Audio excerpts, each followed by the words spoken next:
Salut à tous et bienvenue dans la chronique d'une grande enfant. Cette fois-ci, on s'attaque de front à la 3e puissance mondiale, au pays des Yakuza, des cerisiers et du what the fuck.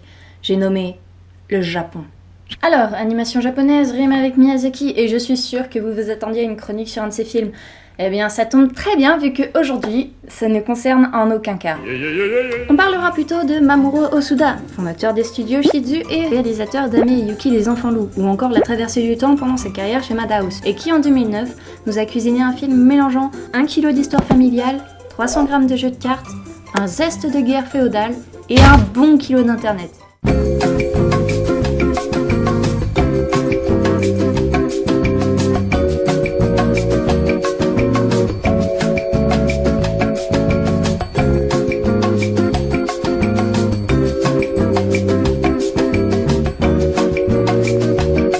Et il l'a baptisé Summer War. Hosoda avait déjà marqué son univers binaire à travers Digimon le film, mais sa véritable direction artistique s'est développée lors d'une publicité pour Louis Vuitton en 2003, où il met en scène une gamine aspirée par une matrice colorée. Wow. Donc sorti en 2009 au Japon où il a cartonné, puis en février 2010 sur le territoire français avec une réception assez médiocre à cause d'une mauvaise distribution en salle. Nous n'étions pas prêts.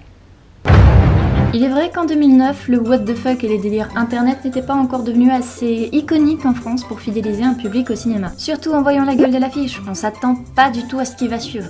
Donc je vous conseille de vous installer confortablement dans votre siège, d'arrêter de vous poser la question pourquoi et de vous mettre en mode what the fuck. On commence donc plongé au milieu d'Oz. Non, pas celui-là. Qui est un réseau social en ligne ultra développé regroupant une énorme communauté mondiale où chacun évolue au travers d'un avatar contrôlé depuis un ordinateur ou un smartphone. Parfois l'avatar est cool et parfois non. On y retrouve aussi bien un système de finance comme un jeu de combat. C'est un énorme bordel et en même temps c'est déjà très con d'avoir regroupé la quasi-totalité des informations mondiales sur une unique plateforme. On fait connaissance avec Kenji, un surdoué en maths qui n'a pas de lunettes et qui travaille à la maintenance d'Oz pour l'été avec son meilleur ami. C'est alors que débarque Natsuki, jeune demoiselle, qui lui demande de l'accompagner en mission ultra importante. Passer un week-end avec elle et sa famille à la campagne. Oh my god! Bien sûr, il y a Anguille sous roche. La véritable mission était de se faire passer pour fiancé devant la grand-mère de Natsuki pour ses 90 ans. C'est ainsi qu'on regarde notre héros évoluer au milieu d'un repas de famille où les femmes ont un tempérament de feu et au passage on fait connaissance avec un des oncles de Natsuki qui pour le coup est un programmeur détesté par le reste du clan. Bon, histoire de famille compliquée en vue, mais me direz-vous, pourquoi nous avoir présenté un réseau social pendant 10 minutes si c'est pour finalement voir des gens manger ? Pendant la nuit, une intelligence artificielle nommée Love Machine pirate Oz et attaque les utilisateurs pour posséder leur compte. Et c'est donc le début de la guerre du net pour se débarrasser de Love Machine. Gros coup de bol, le cousin de Natsuki est très connu sur les réseaux d'Oz, sous le nom de King Kazuma, un lapin qui a volé la doudoune de Marty McFly et qui éclate n'importe qui dans des combats épiques. Le Japon a King Kazuma. Les États-Unis ont Bugs Bunny. Et nous, on a... Malheureusement, ils ont un peu trop sous-estimé l'IA et cette dernière arrive finalement à prendre possession de son compte. Et bim, dans tes dents! La suite du film est un enchaînement de stratégies pour contrecarrer les plans de l'IA, entrecoupés de scènes familiales qui cassent franchement le rythme. On apprend par ailleurs que l'oncle programmeur est en partie la cause de l'apparition de Love Machine sur le réseau, et pour se racheter de son erreur, il se joint à la préparation du dernier round. Et maintenant, comme vous le savez si bien, c'est la zone spoil.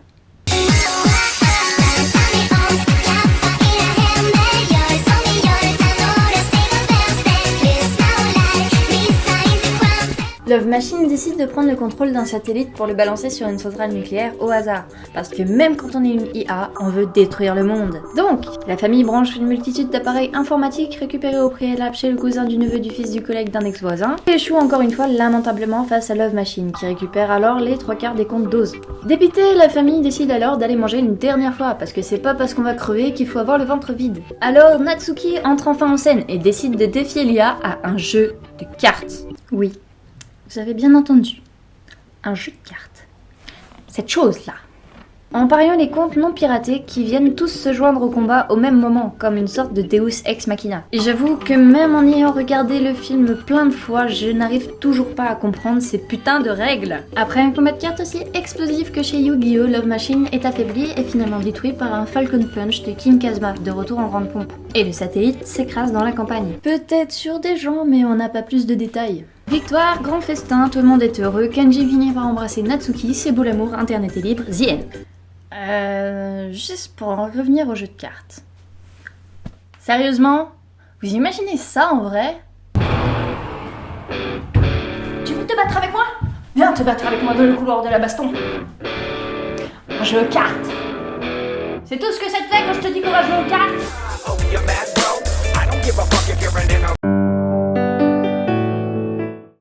Ce film est très sympathique déjà parce que c'est un monstrueux bordel. On a carrément deux mondes confrontés, le traditionnel avec ses valeurs contre le web sans morale. Et de chaque côté, l'univers graphique est vraiment super bien travaillé. Même s'il est mieux exploité lors de la création de sa publicité, où il traite plutôt d'un sujet non revu à ce jour, le monde réel sans trop de couleurs ni de sentiments, et le monde de l'internet, source d'émerveillement et de toute possibilité. Et il faut dire que Osoda a eu la possibilité de s'équiper des meilleurs, donc une bonne animation et de jolis graphismes sont le minimum syndical pour un projet pareil. Le problème principal vient du découpage, je m'explique. On passe d'une scène très rythmée avec une animation fluide, des couleurs, des explosions, à un plan fixe d'une pièce chaleureuse avec des gens qui mangent tranquillement sans aucune transition digne de ce nom. Je sais que c'est censé représenter justement la confrontation du virtuel et le monde réel, mais en tant que spectateur, je trouve que ça casse un peu le rythme.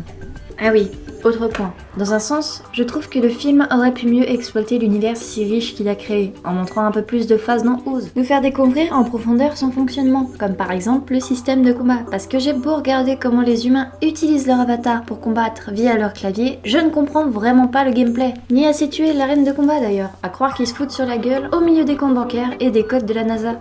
Un dernier petit détail promis. Le surplus de personnages peut empêcher d'avoir de l'empathie pour certains. Du coup, à peine le film fini, on se pose la question, il s'appelle comment le héros déjà? Mais après, je cherche la petite bête histoire de dire qu'il y a quelques trucs négatifs, hein. Sinon le film en lui-même est très bien.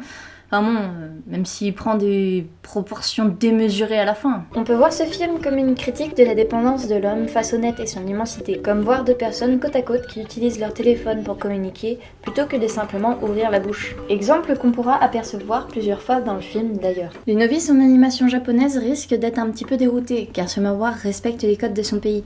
Mais je le conseille tout de même, car si on arrive à accepter l'univers sans trop se poser de questions, eh bien le film devient magique.